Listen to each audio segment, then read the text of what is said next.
What I'm going to do is perhaps less of a philosophical reflection and talk more about some of our specific things, specific Google services, and there's specific services that in sometimes raise the kinds of policy issues that we've been hearing about.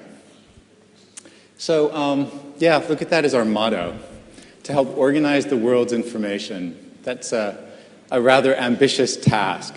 And I think a task like that will put any company right in the middle of the privacy debate in probably every single way that matters. That doesn't mean that the issues are ours alone. Obviously, they're not. But it does mean that our very business puts us at the heart of some of these conundrums. There are conundrums inside a particular country, like Italy, inside the heart of Europe, and more broadly across the globe. Well, but before you can have a discussion about what is the right time period, you have to have a discussion about what are the reasons that you keep and use data for.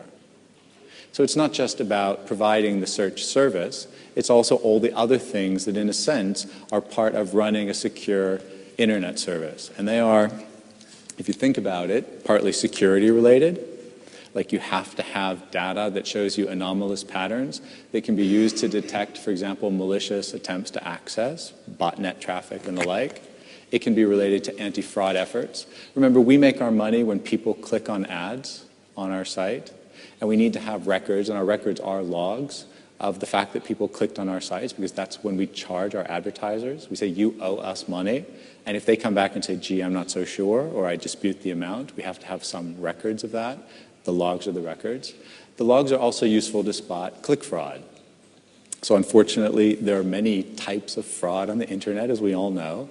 And one of them is click fraud, meaning fraudulently clicking on an advertiser's links to drive up, for example, the cost of your competitor. And one of the ways that we can spot click fraud is by having historical records in our logs about how people access the site. I'll give just a few more examples too, because what I like to do, and this is what we do in our work life, is take principles of data protection and apply them to actual services. So this is not an abstract philosophical debate. It's a debate of principles in the way we integrate them into services. If you've been on Google Earth, you see satellite imagery, right? And you can see satellite imagery, navigate the planet and all that, which is an amazing new way to see the richness of visual information of the world. This is just an example. It's on Google Earth today. It's from The Hague. You can see that there's a set of buildings in downtown The Hague that have been blurred out. We didn't do that. That's not Google. We get the imagery from third-party satellite providers. There are these about 30-odd companies around the world. But it also raises lots of interesting questions about where do you draw the line with that sort of thing. And this isn't necessarily a Google issue. It's a broader issue. It's a conflict between, in a sense, free speech, free access to information, the visual information of the world, as opposed to some people's desire to keep some things not visible, either for security reasons or privacy reasons or just because they don't want to. I'll make no apologies. I think the Google philosophy is very clear. We think the world's information belongs up there. It's visual information of the world taken from space. And that doesn't mean that individual governments around the world are going to have control, necessarily, over the imagery of their country. Street View has only been launched in the US now. You could go into Google and you can type an address, and you could get a picture of that address. Currently, it includes 15 cities in the US.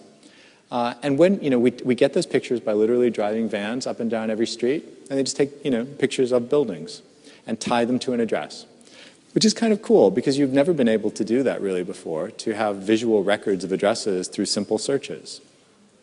Occasionally, people are walking down the sidewalk at the moment the image is taken.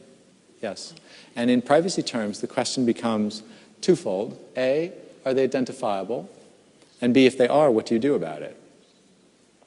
We know the US has a tradition of public spaces. The laws are very clear in the US. I'm describing the US now because these are US images. That a public space means you can take pictures in a public space. If you're a journalist, if you're running a website, whatever, put them up on the web. And no one can say, by and large, under US law, that invades my privacy if the image was taken, as it is in these cases, from a public street, of a public place. Now, if you look at this example, you see those people aren't really identifiable, right? The faces are blurry. You can't tell who they are. But in some cases, you can. And in those cases, what we do is we have a simple takedown mechanism. If somebody says, that's me, and they don't want themselves there, we'll take the image down. They notify us, we'll take it down. Maybe 5 years ago, who were saying, you know, it's illegal to scan emails for spam. And the industry said, look, to run a service like this, the only way we can do it to keep it useful for people and to try to filter spam or to filter viruses out of the system is to scan for them. It's common sense, right? I would even say it's necessary to do that. And eventually, I think the opinions came around and said, oh yeah, okay, we see that. That's actually kind of necessary to run the service. Then people said, well, okay, then it's legal to scan for viruses and spam, but nothing else. But in fact, the systems scan for all kinds of reasons. They scan for spell check, they scan for resolution, they scan for screen type, they scan for how to display information.